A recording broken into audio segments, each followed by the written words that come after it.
नमस्कार बच्चों आज हम स्टार्ट कर रहे हैं क्लास 12 का चैप्टर कंटेम्प्रेरी वर्ल्ड पॉलिटिक्स का chapter 5 contemporary south Asia. So as we have seen that after Second World War and prior to that Cold War was there, things were changed, and in the previous part we have studied about European Union and ASEAN. European Union और ASEAN के बारे में हमने जाना, जहाँ पे the countries which are the part of Europe and some other countries which were associated to fulfil their basic needs and to develop their economy, political system, social system etcetera. So today we will discuss about South Asia. South Asia का क्या, जब हम world का जो map देखते हैं तो आप जो पर्टिकुलर एशियन मैप देखते हैं, उस एशियन मैप में जहाँ जो इंडिया का जो ये जो नीचे का लोअर एरिया है, उसका ये पार्ट साउथ एशिया कहलाता है. यूरोप और एशिया का जो नीचे वाला पार्ट है that is called South Asia. तो जो भी countries, the countries which are coming in the particular areas which are there. So now how the things developed in those countries, what are the political system of those countries, how their economies are going to be evolved. So in this chapter we will see all these things, and individually we will study about the countries, their systems, and the things which is making the country different from others. उन सारी countries के बारे में हम जानेंगे जो कि south Asia का पार्ट है, और उन कंट्रीज़ में कौन सा सिस्टम एग्जिस्ट कर रहा है. We will come to know about that. So first of all, what is South Asia. South Asia है क्या? सो वर्ल्ड मैप पे the region which is situated in the southern part of Asia that is called South Asia. अब इसमें mostly कौन सी countries include होती हैं? देखें आप, Bangladesh, Bhutan, India, Maldives, Nepal, Pakistan and Sri Lanka. These are the main countries of South Asia, and we will discuss about the countries which are situated in this part. So countries are कौन कौन सी हैं? Bhutan is there, Bangladesh, India, Maldives, Nepal, Pakistan and Sri Lanka. Afghanistan and Myanmar are often included in discussions of the region as the whole. अब इसके अलावा जो अफगानिस्तान और Myanmar है, when the discussions are there, उस पर्टिकुलर रीजन के डेवलपमेंट को लेकर जो भी डिस्कशन होता है, these particular countries are also going to be involved in that particular discussion, that is Afghanistan and the Myanmar. तो अब देखिए दोबारा हम कि what is South Asia. Southern part जो एशिया का है, जो नीचे वाला हिस्सा है, साउथ एरिया जो है, उसकी जो कंट्रीज होती हैं they are called South Asian countries. कौन कौन सी हैं? Bangladesh, Bhutan, India, Maldives, Nepal, Pakistan and Sri Lanka. अफगानिस्तान और म्यांमार जो होते हैं वो कई बार डिस्कशंस होते हैं, they are going to be involve in that.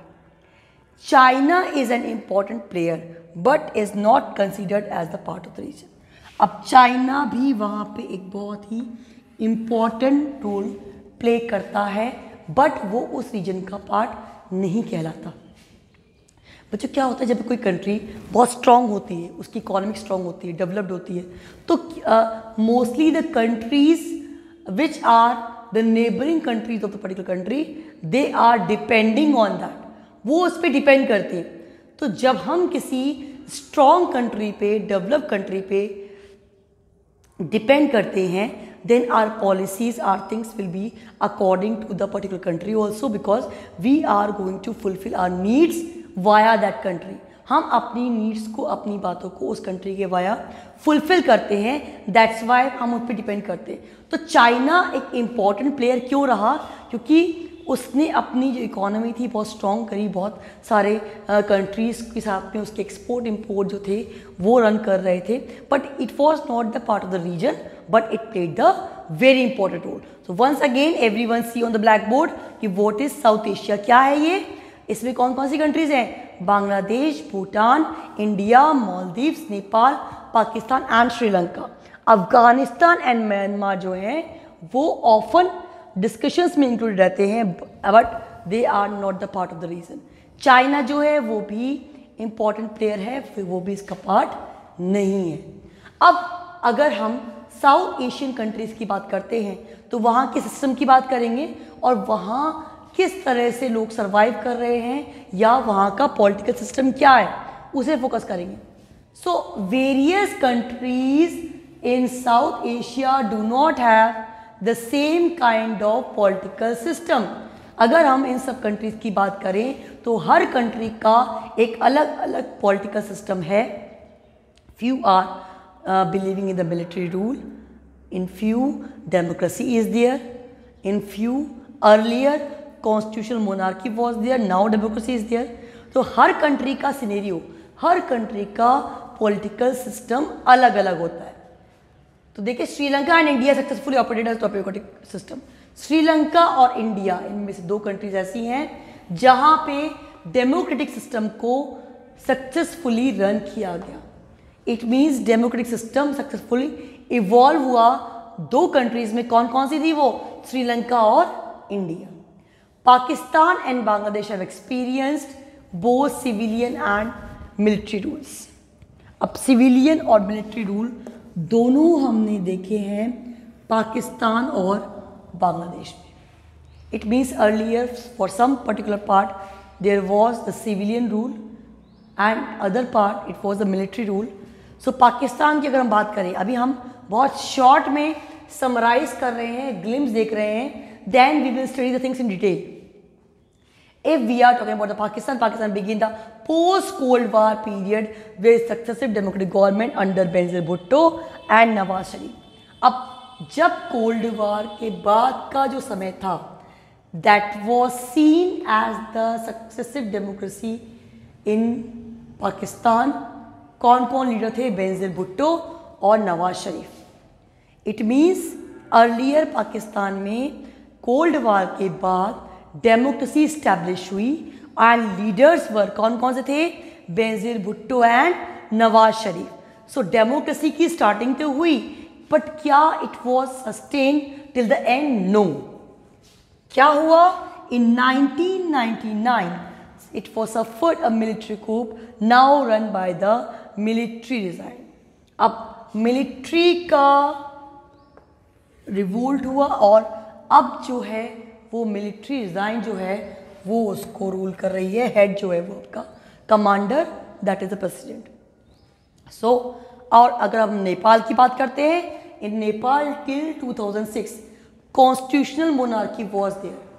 King Gyanendra Birendra जो हमने क्लास 10 में पढ़ा था कि किस तरह से डेमोक्रेटिक चेंज की जब मांग हुई तो जो कॉन्स्टिट्यूशनल मोनार्की थी, मोनार्क जो थे, they were not in favour of that. वो सिस्टम में चेंज नहीं चाहते थे. But when there was the acute revolt, बहुत ज़्यादा जब प्रोटेस्ट होने लगा, लोगों ने रिवोल्ट करना स्टार्ट किया, then the things change. And when the things change, then what happened? Then in 2006 restoration of democracy was there in Nepal. Nepal में डेमोक्रेसी को रीस्टोर कर दिया गया. तो अगर हम फुली डेमोक्रेटिक की बात करें तो दो कंट्री ऐसी थी जहाँ पे डेमोक्रेसी सक्सेसफुली रन हुई. कहाँ कहाँ पे? इंडिया और श्रीलंका. और कहाँ पे स्टार्टिंग में डेमोक्रेसी थी, बाद में मिलिट्री रूल आया, दैट इज़ द पाकिस्तान. कहाँ पर पहले कॉन्स्टिट्यूशनल मोनार्की थी, then democracy I, that was Nepal. So these particular examples are showing that there were different trends, different political system in the various countries. अलग अलग countries में अलग अलग political system था. कौन सी countries की बात कर रहे हैं हम यहाँ पे? हम यहाँ बात कर रहे हैं साउथ एशियन countries की. तो वो साउथ एशियन countries की जो भी अलग पार्ट है, किन की बात? बांग्लादेश, भूटान, इंडिया, मालदीव, पाकिस्तान, नेपाल, श्रीलंका, इनकी हम बात करेंगे। तो पर्टिकुलर अलग अलग कंट्रीज़ को हम फोकस करेंगे और उनके पॉलिटिकल सिस्टम को स्टडी करेंगे। So here we are going to study the systems of the countries of South Asia. South Asian countries के सिस्टम को हम यहाँ पे स्टडी करेंगे। So in this chapter, this is the glimpse of the chapter, ये आपका introduction part है कि साउथ एशिया है क्या, कौन कौन सी कंट्रीज़ वहाँ पे इवॉल्व होती हैं, कौन कौन सी कंट्रीज़ को अपने अंदर लेता है, अपने अंडर गाइडेंस रहता है, and how the things are going to be happen there. China उसका पार्ट नहीं है, but it is going to play an important role. Then Afghanistan, Myanmar discussion का पार्ट होते हैं, but properly they are not the part of the South Asia. So South Asian countries जो हैं वो they are trying to develop them self and they are having the different political system, so according to the need they are going to change them. So this was the topic of the day. You need to revise the topic, you need to do the notes in your notebook। जो हम CBSE guide की notes आपको देते हैं वो आप notes अपनी copy में करें और उनको लर्न भी करें अपनी पॉलिटिकल साइंस की कॉपी में। Start noting down these particular notes and the question answers in such a way you will be able to learn the things easily, revise कर पाएंगे। So in the next part हम particularly अलग अलग जो countries हैं उनके system को study करेंगे। So that's all for day. Do revise, don't forget to read from the NCERT and read the chapter thoroughly. उस टॉपिक को, ये जो पर्टिकुलर 2 पेजेस हमने पढ़े हैं उन पेजेस को आप थॉरोली रीड करें।